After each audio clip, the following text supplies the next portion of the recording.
سلامونه ټولو خوندورونو ته.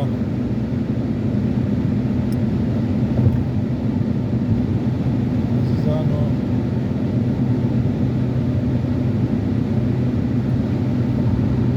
ژوند داسې تېرېږي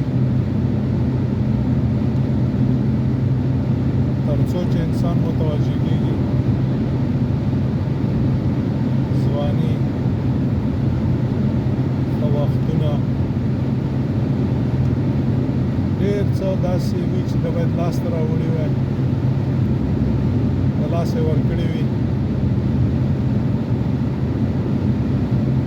زه خپلې کشرې طبقې د سپارښتنه کوم چې ډېر متوجه اوسئ، خپل وختونو ته مو اور مه ورکوئ. ډېر داسې وایي چې وخت تېرو، ساعت تېرو. نه، وخت او د ساعت نه سره او سپین جوړ کړئ. تاسې باور وکړئ چې مونږ او تاسې باندې دومره څه فرض دي، دومره څه کول را په غاړه دي چې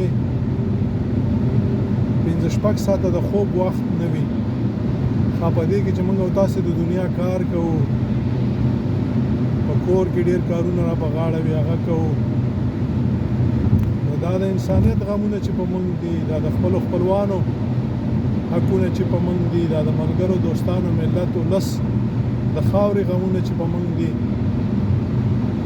دا نو څه کېږي. عزیزانو،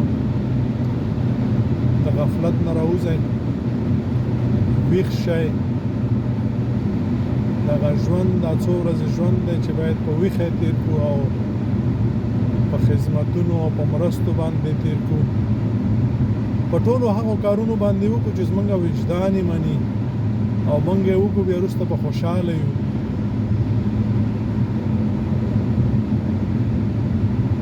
عزیزانو، ټول بد کارونه موږ او تاسې پیژنو، ډېر ښه پیژنو. په موږ او تاسې کې چې که واړه دي او که موږ او تاسې ورته بد وي، هغه هم ښه او بد پیژني. بس ښه کوئ، بد مه کوئ، دغه مو درته وایم. که بد کوئ، ځان سره ظلم کوئ. که بد کوئ، خپل ژوند ته اور ورکوئ.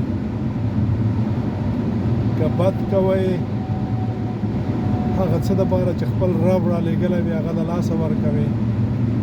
که بد کوي، هغه څه چې رب درته ساتلی دي د لاسه ورکوي.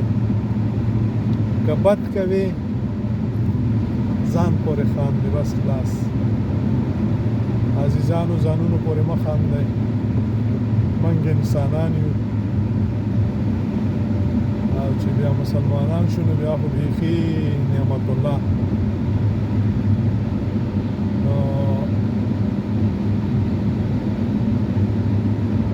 یو ثانیه دنه ګټه واخلئ، ښه کارونه وکړئ، ډېر خوند کوي. بد کارونه خو انسان نه کوي. بد کار نه انسان خطا کېږي چې تنې وشي، ځان پورې هم خفه شي، د چا سره چې کړي وي هغه نه هم بخښنه وغواړي او رب ته مو وایي چې یا ربه بیا به نه کوم، دا خو زه خطا شم. دا چې کوي هم دا بد کارونه، نو پوه شه چې دا